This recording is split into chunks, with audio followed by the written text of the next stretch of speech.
That's what it is. Nate Smith had 11 tackles. He's led your team in tackles first 2 games, also 2 forced fumbles. Can you comment on his play first 2 weeks of the season? Well, I mean, I can comment on the first week. He was all over the field. He made a bunch of plays. I can't comment on this too much because I need to watch the tape to comment on it, but I'm hoping he did the same thing. I think he's a guy that makes plays from sideline to sideline, and he plays real hard. So I think we got a good young player right there, and just got to keep developing. And I hope he played well. I hope he did. How about Tavon Young? He's a true freshman who suddenly was on the field all the time in defense. Yeah, well, we just decided that we're going to play Tavon, and we're going to play some of these young guys. And that's the way it is. Get them ready to roll. They got some talent. We got to get them ready to roll. So we're doing that. Probably Khalif Irvin. You'll see more of him too. And so Kenny Harper took a bunch of plays for us today. He's a sophomore. We got a young team. We're going to play these young guys, and we're going to grow them. Going off your previous statement about the correctable errors, what's the mood of the team right now, knowing that these errors can be corrected? I thought in the locker room they were very attentive. Obviously they're crushed, but they're attentive. They understand that Maryland played better than we did today, and we were our own worst enemy today. They also understand. I hope they understand that the point was that we're going to be in, for different reasons, we're going to be in battles to the end, and we've got to find that way to win those games in the end. This was extreme because of the hole we dug, but it's not going to be different week in and week out in terms of having to go win it in the fourth quarter. It won't be different. It won't be. Now, I guess if you look at it and say this was as extreme as it could get in terms of turnovers, penalties, lack of productivity, drops, big plays on defense, and we're still in the end got a legitimate shot with 5 minutes left to go in that game to win that game.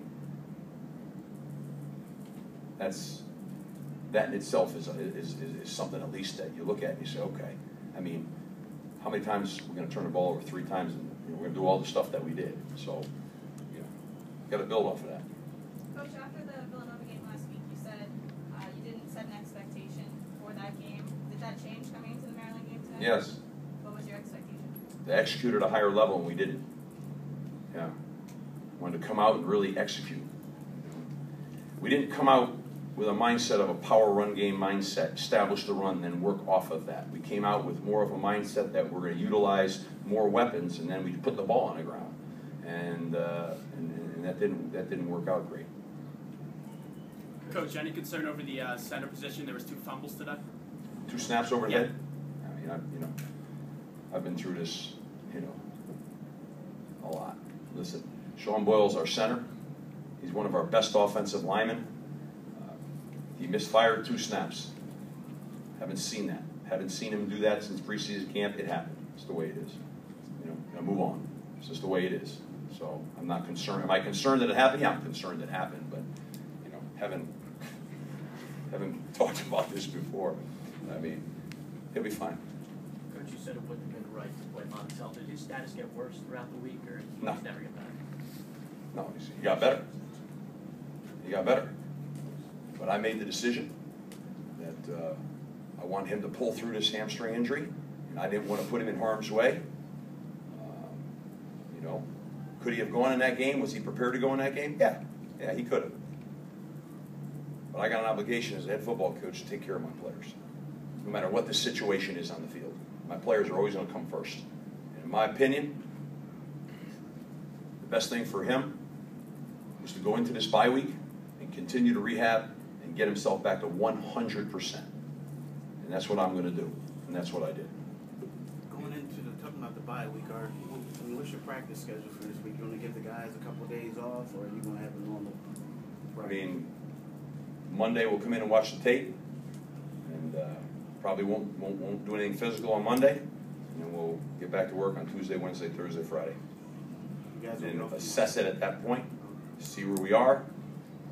The key here is, I always felt in a bye week, you want to get a jump on your opponent, you want to get some fundamentals, you want to work with the young players, you want to let your older players make sure they're healthy. What you don't do is knee-jerk to this loss and then, grind your team so they don't have the ability to come back and fight 2 weeks from now. I won't do that. But I'll take advantage of the extra time to get some fundamentals and specifically work with some of these younger players that we're trying to get into the game.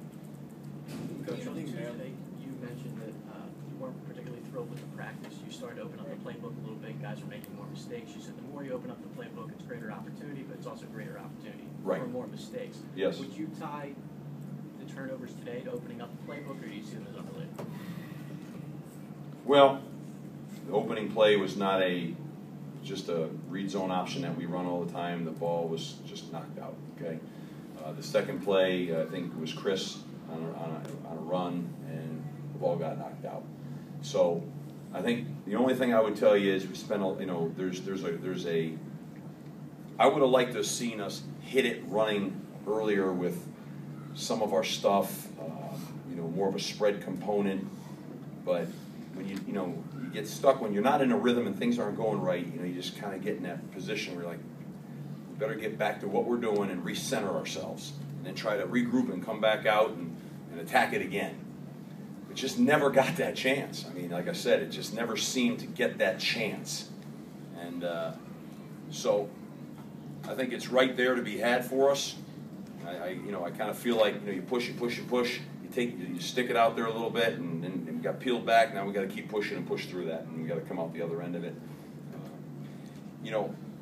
I really would like to open us up even more. I'll tell you just how I feel. I mean, we just got to catch the ball. I mean, you got to catch it. And we made some catches, but I'm telling you, we dropped 8 balls. One of which was on the 1-yard line, just an easy. I mean, everybody says to throw it, great, but I'm just telling you, you got to catch it, and we've got to go back and make sure we got the right people on the field, the right guys, so we can make those plays. And we just got to keep forging ahead. Put the ball on the ground. I'm not making excuses. I'm not. Put the ball on the ground 3 times. When you you're going to get this when you put the ball on the ground 3 times. This is what's going to happen now. I'm doing this a long time. This is what's going to happen. It's going to happen. Then you let up big plays on defense, and you get those 3 personal foul penalties. You're playing the long field, ball's on the ground. You're not in sync. You're not in rhythm. You never get going. We can sit here, you, me. We can dissect this. I'll play this over in my mind 55 times in the next 3 hours. And at the end of the day, I promise you, it's going to be the same bag of you-know-what. You can't put the ball on the ground. Take care of the football. Plan to win. Run the ball. Win the turnover battle. Play great defense. Great special teams. We put the ball on the ground. We didn't play great defense. Okay? We got a field goal blocked. We didn't execute the plan to win. Football's a momentum game. You do those things, and next thing you know, you gain momentum, and positive things ignite positive things, and bam, bam, bam, and you're moving. That happened in the second half. That's what started happening. We didn't do it in the first half. Like I said, I don't want to be in here all day with you guys. You don't want to hear me talk all day. We're disappointed. We got to get back. We got a big game coming up. We got to get ready to play that game. We will, and we'll come out fighting. Thank you.